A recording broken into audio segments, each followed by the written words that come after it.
Hey everyone, welcome back to my channel. Today we are going to solve another interesting LeetCode problem number 242 called valid anagram. In this video, I will first explain the problem in simple words with examples. Then we will walk step by step through the solution in C++, understand the logic behind it, and finally test it out. So let's dive in right in. The problem says you are given two strings S and T. Our task is to check whether T is the anagram of S. If it is, we return true. Otherwise, we return false.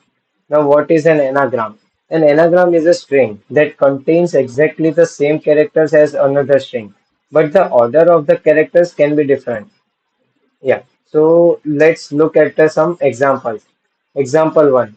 If S is equals to anagram and T is equals to nagram, both strings contain the same letters A, N, G, R, A, M. So T is an anagram of S and the output is true. Example 2. If is equals to red and T is equals to car, so the letters are different. So T is not an anagram of S and the output is false.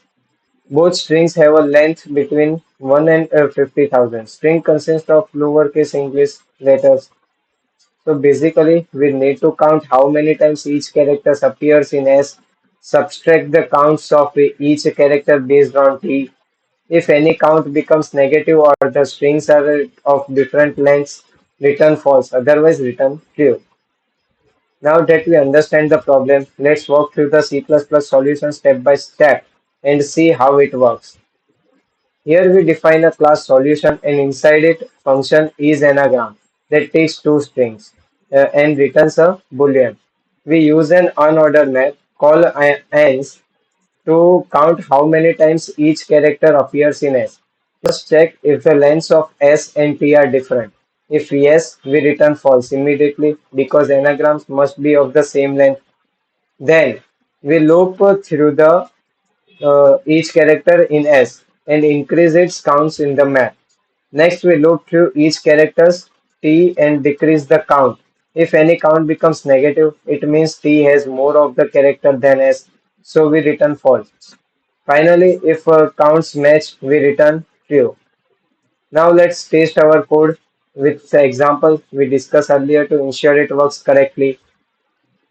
For S is equals to anagram and T is equals to nagram, all the counts match perfectly, so the output is true.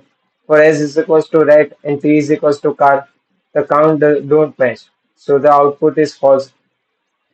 So perfect. The code works for all cases we tested, and that's how we solve the LeetCode problem valid anagram.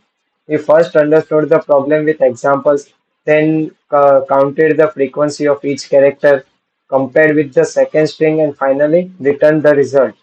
I hope this explanation made the problem simple and clear for you. If you find it helpful, don't forget to like this video, share it with your friends, and subscribe to the channel for more coding walkthroughs. Thanks for watching, and I will see you in the next video.